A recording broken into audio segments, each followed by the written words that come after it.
Oh, hi everyone. I'll continue Schrodinger's cat. Or I continue my physics, the physics from nature's perspective. And in this case, is Schrodinger's cat from nature's perspective. And this particular example, nature's perspective, it's particularly great in terms of demonstrate the nature's advantage of nature's perspective, because Schrodinger's cat had too many or too heavily human involvements or human factors, and of course, being cat, using the cat, and using the the concept of a life and a death, and play into humans' feelings and humans' blind humans, so to speak. So, in order to understand Schrodinger's cat, and I guess I can't help it, but explain this Schrodinger's cat thought experiment a little bit. Schrodinger's cat is a start off from this nature's phenomenon of radioactive elements and instability of radioactive elements. They're too big, so that they are unstable, and their atoms tend to decay on their own. Sometimes it's being hit by some particle, but generally speaking, they tend to decay. Therefore, it is a, relatively speaking, a new phenomenon, and it's a modern phenomenon. And compared to the classical physics or mechanics or natural philosophy, all the problems, all the objects people studied, they are generally speaking stable. They stay where they are, as they are, and pretty much forever. You know, like a copper, like a carbon, like iron, like so on and so forth. But once people discovered the radioactive material, and then people realized these stuff don't stay the same. They decay. And I guess Schrodinger has the Schrodinger's cat contribution. It's not totally worthless, but although kind of like a sidetracked many people's thinking, and including Einstein even.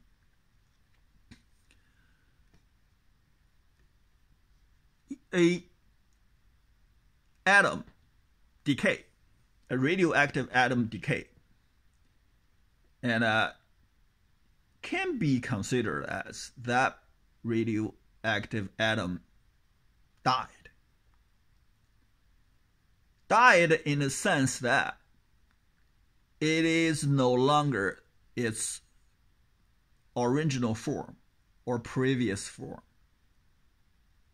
in terms of its existence. Say, for example, a plutonium or a uranium atom decayed, and it's no longer uranium, it's no longer plutonium. So in terms of a uranium atom or plutonium atom, it is dead. So, given a certain quantity of radioactive material, some of them may die. And after a while, half of them died. So physicists came up a understanding or a quantity or a property of a certain or associated with a radioactive material, and I called it half-life. Half of them die, and then how long does that take? And it became a rather characteristic property of a radioactive material. And then they also used it half-life, and it is a continuous concept. It is also, it's even probably more than continuous, because it's somewhat a differential equation, although it's only got one variable, and it's ordinary differential equation, and the solution is a power function. Nevertheless, it is continuous. And unfortunately, our universe is finite. Even if gave you the entire world's or entire universe's radioactive material, the number of atoms are finite. It's not continuous. So half-life, sure, there's a large number, but it's still far from continuous, not even infinite. So the world, the half-life is a limit. The world actually stops somewhere before reaching your limit, because your limit is the result of infinite, at infinite, so to speak. So the world stopped at a finite moment. And when you talk about half-life, if the number is big enough, okay, we'll give you the half atom. What if it's 1,001 uranium atom? What is its half-life? Half that 500 or 500 and a half? It's a discrete. Nature only has integer. So there's no such a thing. However, in our human endeavor, in our human civilizations, actually, we have encountered exactly the same problem before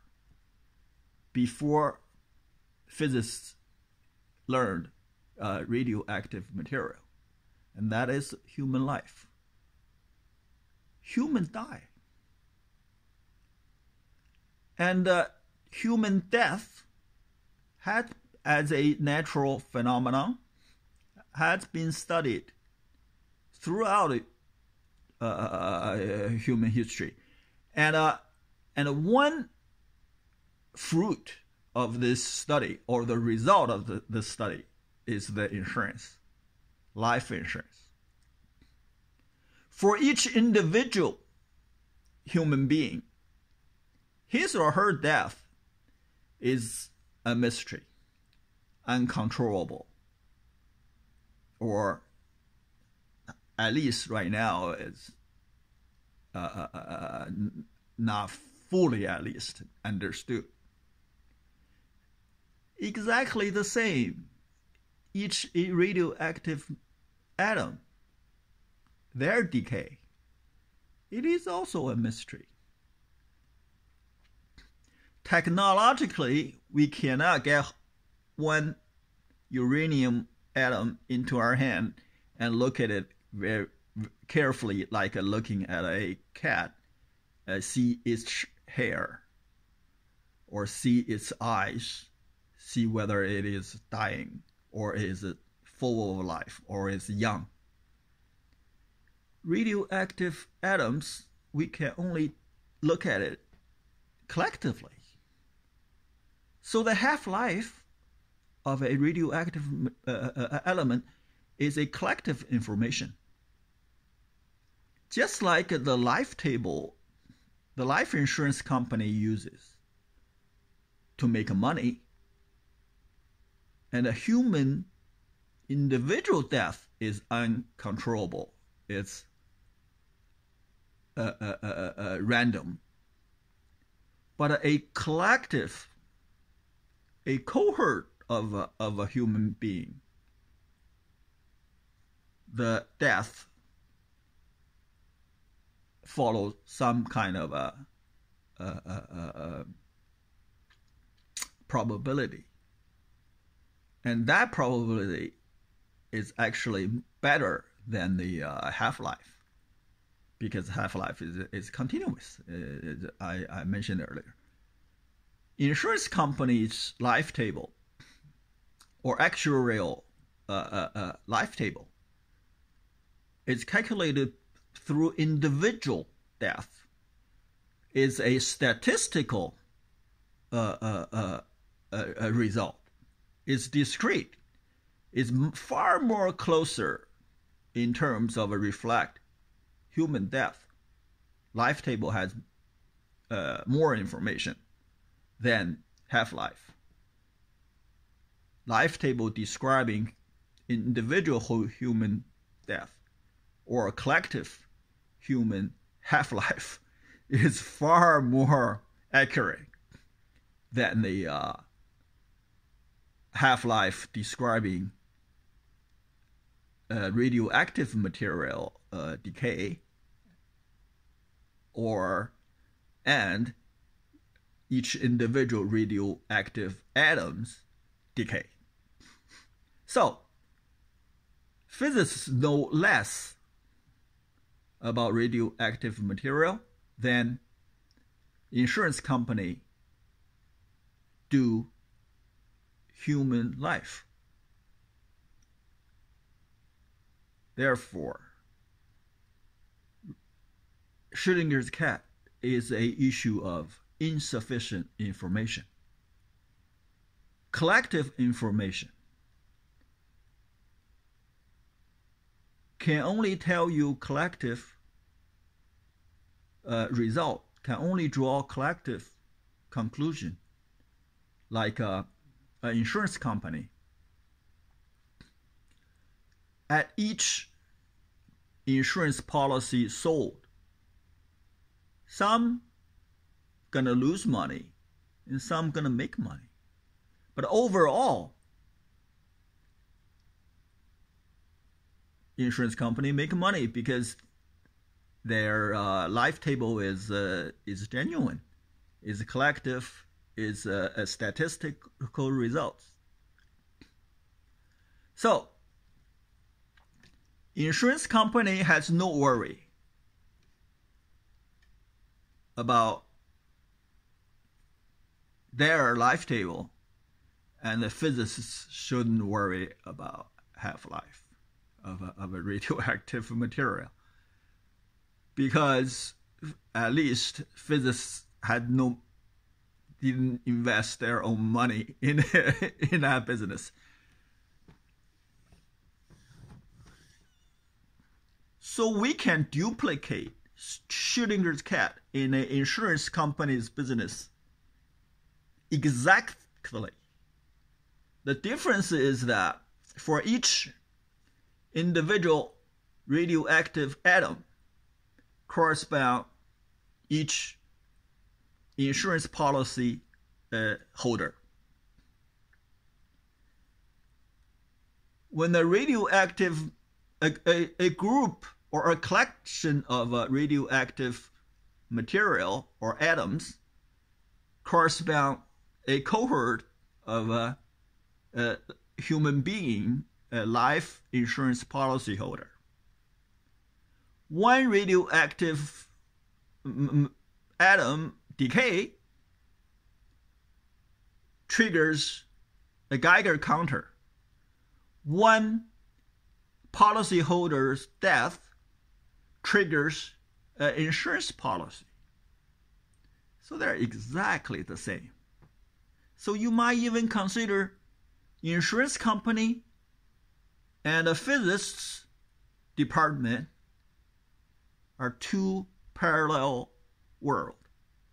They have exactly the same problem, An insurance company with all that money on the line, they aren't worrying about anyone being alive and dead at the same time. Physicists shouldn't. After all, even when Schrodinger brought in the cat's life, it's nothing compared with human life.